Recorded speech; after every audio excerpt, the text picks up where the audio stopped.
walk around on lunch. Hope you guys are doing well today. Few topics that we can talk about.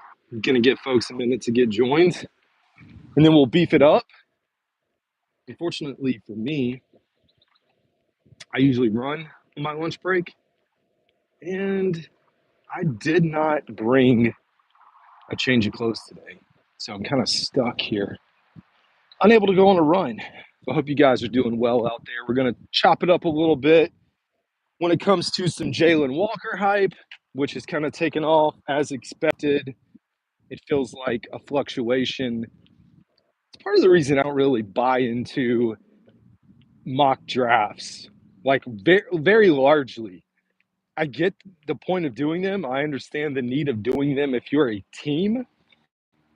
If you're a team in the NFL, you got to be prepared for every scenario that comes across your desk on draft day, leading up to the draft, seeing what's going to happen, having a backup plan in case the guy or guys that you wanted are not available. How are you going to manage that? So for teams, it's important. For fans, it's just a way to imagine what your team could look like.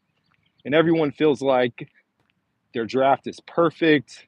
They upgrade all these positions. It's so funny. You go back and look at last year, at least I did, and some of the guys that we were all mocking to the Carolina Panthers. And my gosh, you see how these guys actually played out. That's the only thing about mocks is when you go out and do a mock draft, or people do mock drafts, and some people get ridiculous with them.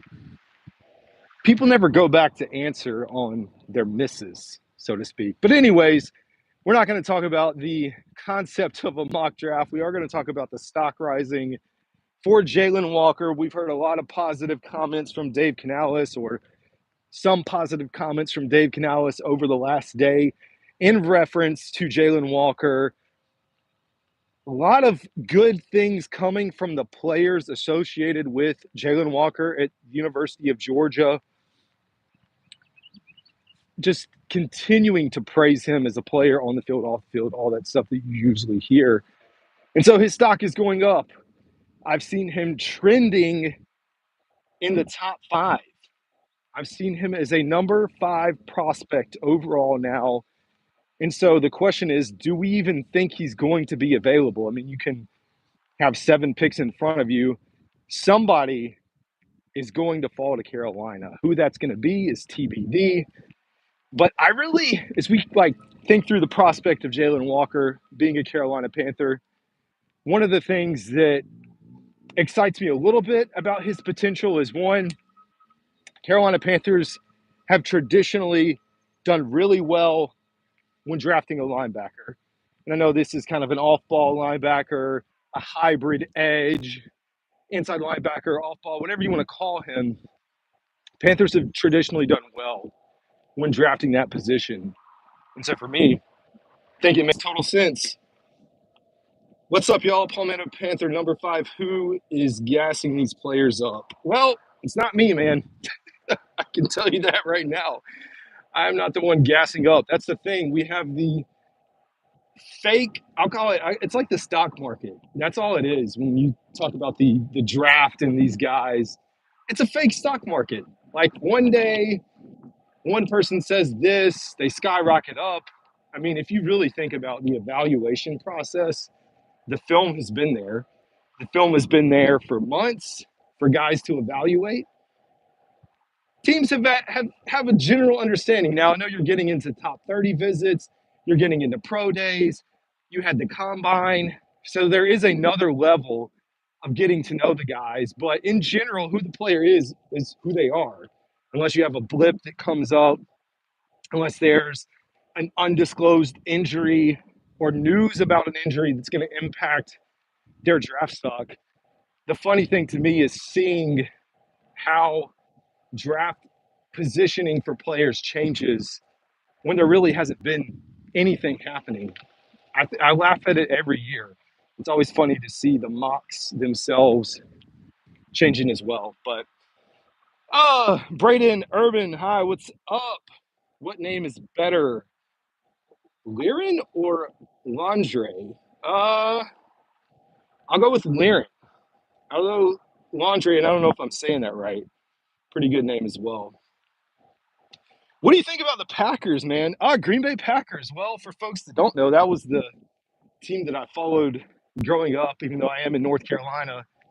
Dad was a Green Bay Packers fan for some reason. I don't know how. I guess he really liked, I don't know how he landed a Green Bay Packers fan outside of we didn't have a team here in Carolina. He's from Durham in the middle of the state. And so I did grow up Green Bay. One of my good buddies, he's a Green Bay fan. Of course, my dad's still a Green Bay fan. He still makes fun of me for being a Panthers fan and wearing Panthers gear. But I feel like the Green Bay Packers are in a good position. Now, I'm not in the weeds on everything the Green Bay Packers organization has done this offseason, who's left, who's still there, who they brought in. But I think in general, when you talk about the NFC, looking at their past few years and the production of Jordan Love and where he's gone, you have to feel pretty good if you're a Green Bay Packers fan with where they are. Who do you think is going to get drafted the first pick? That's a great question. I think it's one that's hotly debated. I mean, personally, since the Panthers aren't involved with the first pick, to me, it's like, I don't know. And I should say, I don't care as much. Um, I mean, if I had to put it, it feels like Cam Ward, but I don't know. I mean, you could have Abdul Carter, you could have Travis Hunter. I don't know if Shador Sanders is going to be that number one overall pick, but I mean, you kind of throw a mixture of guys up in there as the possibility to be drafted number one overall. Yeah, Palmetto Panther said they're making Walker sound like Abdul Carter. I agree with you, man. I do think there's a little exaggeration. The other thing you have to, at least like for me, remember is like Jalon Walker's a little bit undersized. Not saying he's in particularly small and can't play the position, but I agree with you. I think like if you're talking about these prospects, it's clear Abdul Carter at the top of that list. Maybe I know they're not the same position, but potentially Mason Graham also up there. And then of course you're talking like True Edge, Michael Williams, Mike Green, whoever that's going to be. Braden's in Wisconsin, dude. Wisconsin is a fantastic state. I got to tell you, we went up there. Unfortunately, like my wife had to have surgery years ago. I think 3 or 4. It's been more than that, but we were up in Milwaukee, and it was great. We went in the summertime, snuck in a baseball game for the Brewers. We always, unfortunately, my wife's had a lot of surgery, so we've bounced around to Houston. We've been up in Milwaukee, and try to touch base or go to a baseball game if we're in a big city like that. But we went to Milwaukee. It was fun. Downtown was fun. Of course, it was in the summer, like I said, so you just had Major League Baseball, but it was cool to hear or see some of the restaurants that offered like shuttles to game day for Packers fans, all that fun stuff. Playing Madden right now. What team should you use? If I give you Madden advice, I don't know that that's going to be a good thing because I'm not much of a gamer. Our oldest, he's a big Madden guy.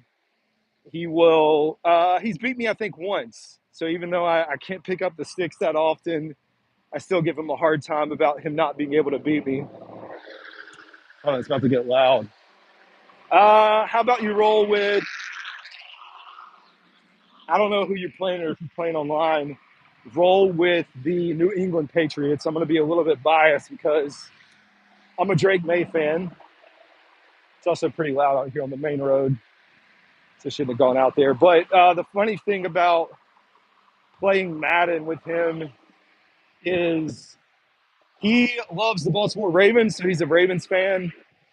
He pretty much only knows how to do one thing, which is run around with Lamar Jackson and then chunk it up to Mark Andrews or Isaiah Likely, running verticals or down the seam or like a post over the top. It's pretty much what he does. And unfortunately, he scrambles around, runs around in the pocket, and eventually we ended up taking him down. So now, yeah, addition. So Aaron Jones, Josh Jacobs, born in Milwaukee. Nice. Sorry, my headsets Headset's going off behind me.